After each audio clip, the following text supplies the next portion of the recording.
Korkore et Kurunga, ça veut dire seuls les corbeaux.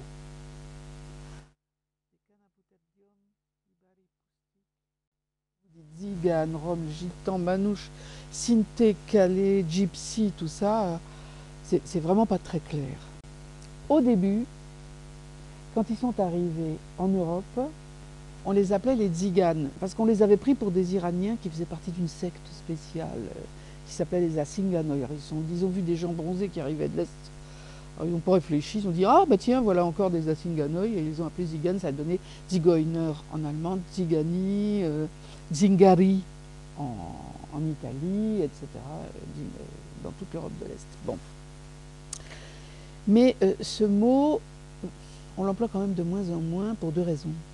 D'abord, c'est devenu une injure dans les pays de l'Est, c'est devenu un mot méchant, un mot raciste.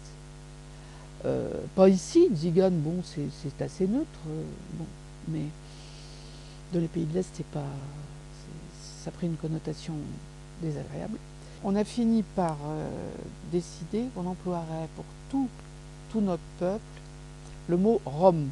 Gitan, c'est la péninsule ibérique et le sud de la France. Les Manouches, c'est donc la branche Sinté.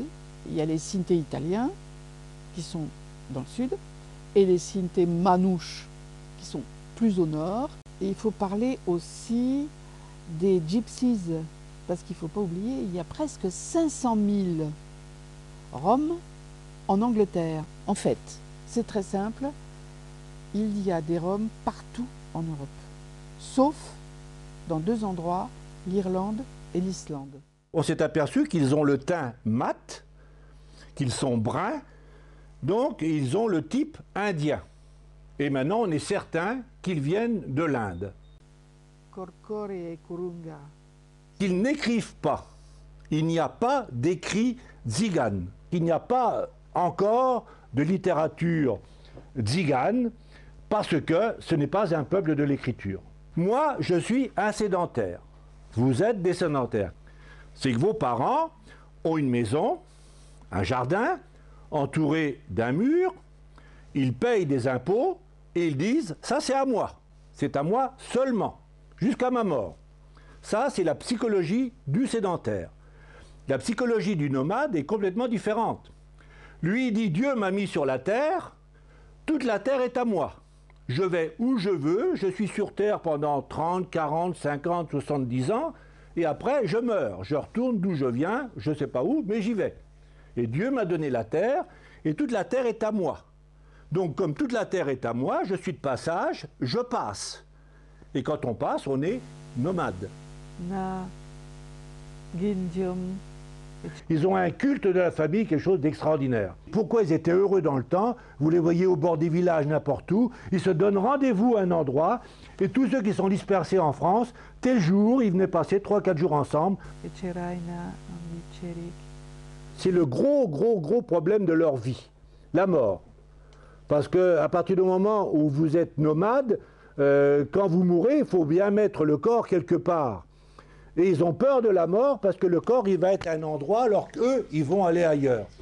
Alors une coutume des Tziganes qui est très importante, si un homme ou une femme meurt dans sa verdine, on brûlait tout. On brûlait tout ce qui avait appartenu aux morts.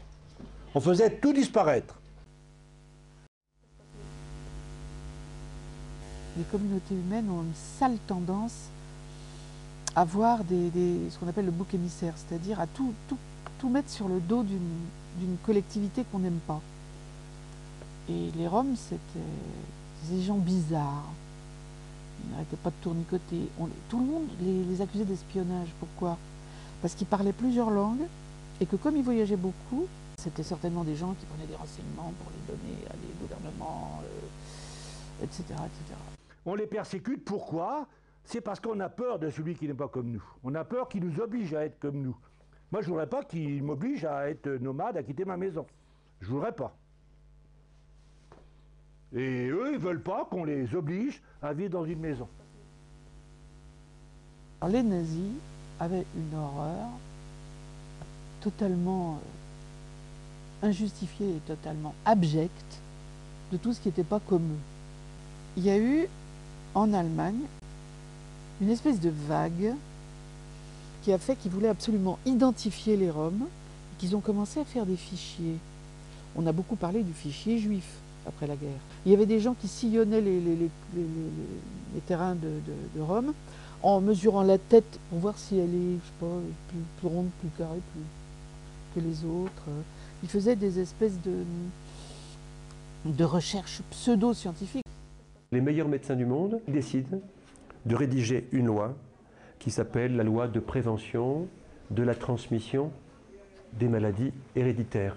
Ils essaient d'empêcher les personnes qui font partie des groupes fragiles, pour eux, ils essaient d'empêcher ces gens de se reproduire.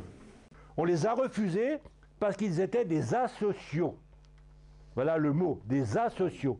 Qu'est-ce que c'est qu'un asocial? C'est quelqu'un qui refuse de jouer le jeu de la société.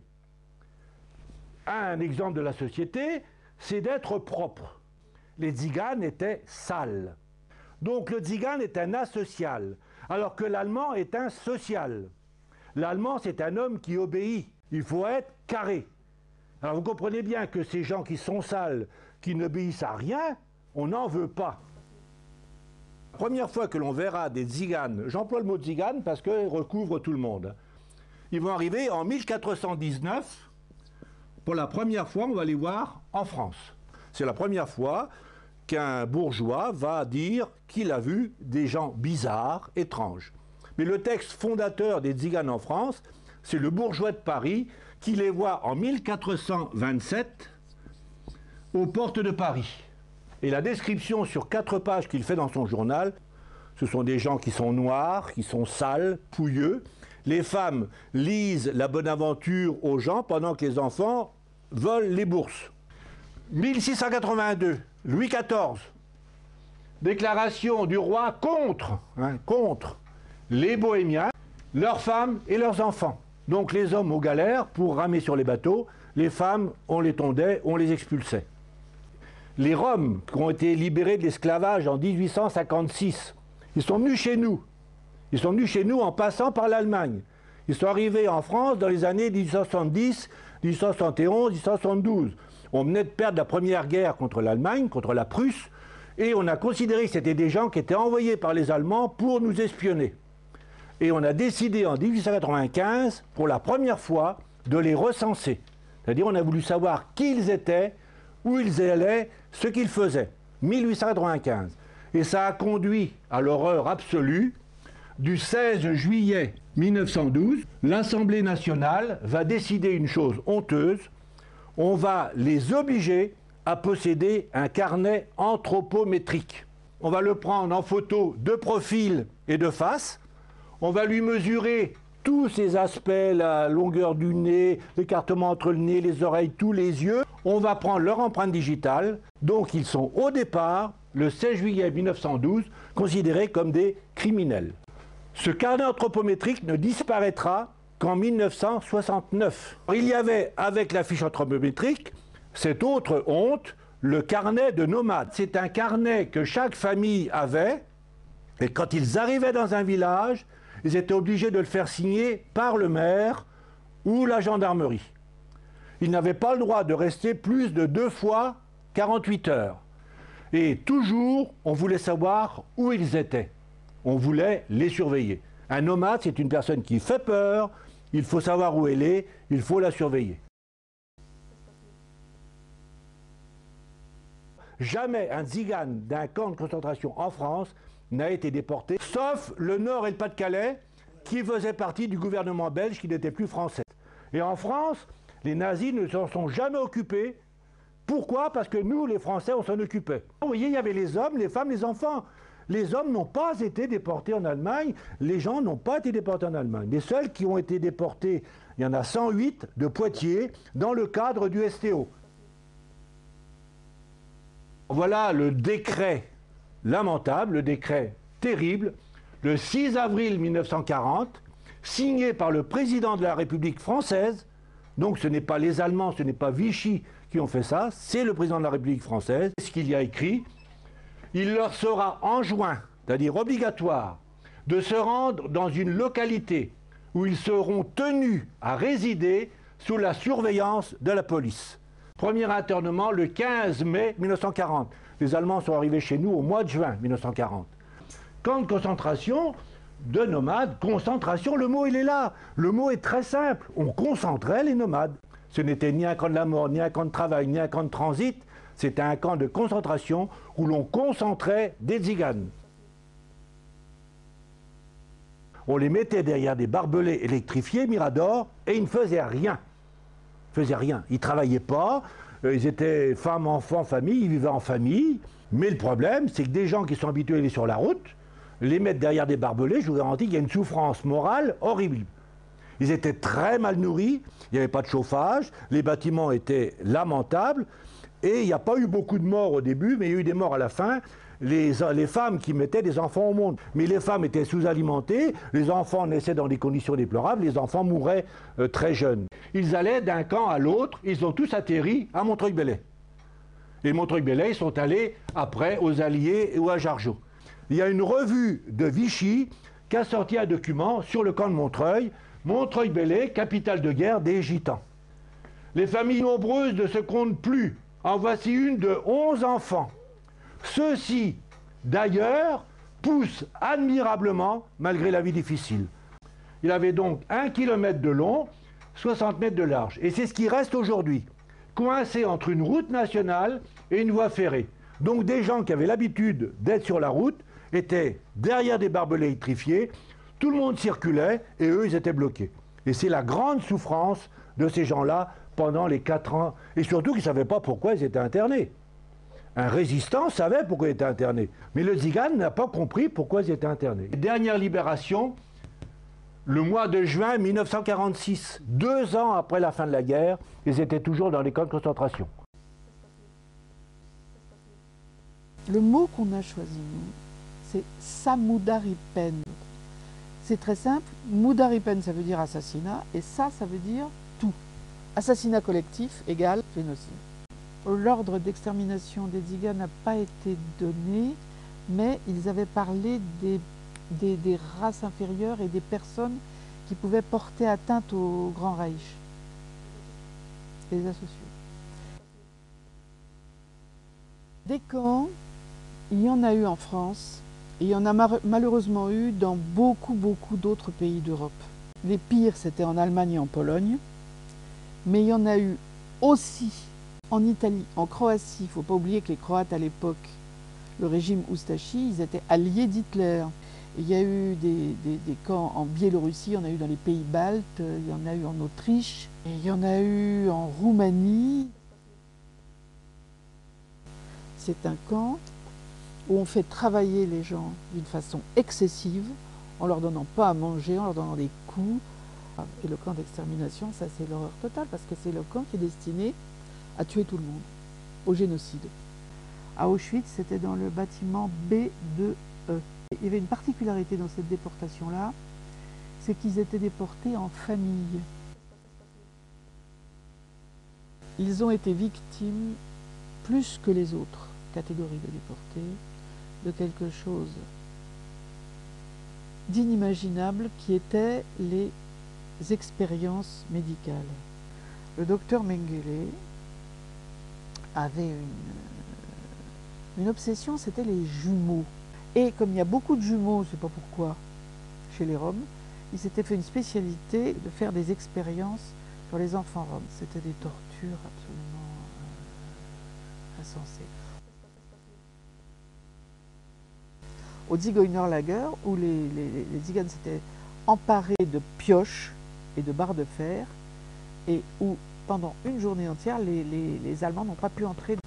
Ils ont résisté avec une vigueur et une rage extraordinaire. Mais le Zigeunerlager a été complètement liquidé le 3 août 1944. Des historiens disent 500 000 morts. Il y avait des questions d'identification. De toute façon, souvent les Roms, et même encore maintenant, quand un enfant naît, il peut arriver qu'il ne le déclare pas à la mairie.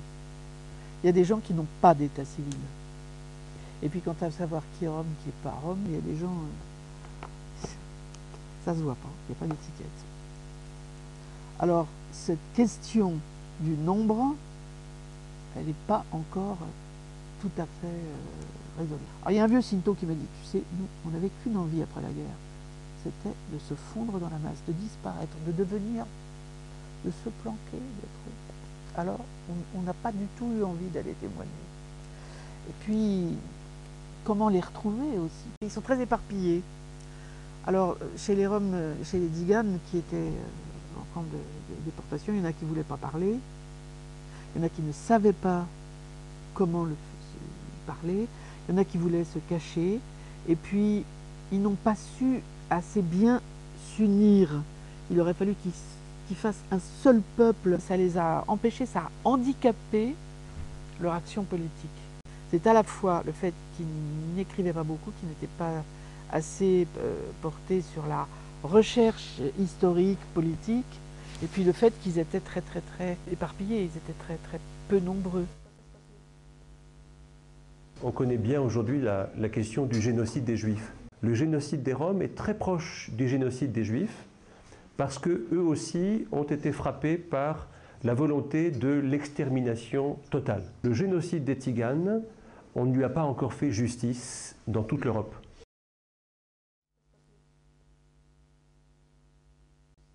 Les Roms et les Tziganes constituent aujourd'hui la plus grande minorité en Europe. Il y a entre 10 et 15 millions de Roms en Europe.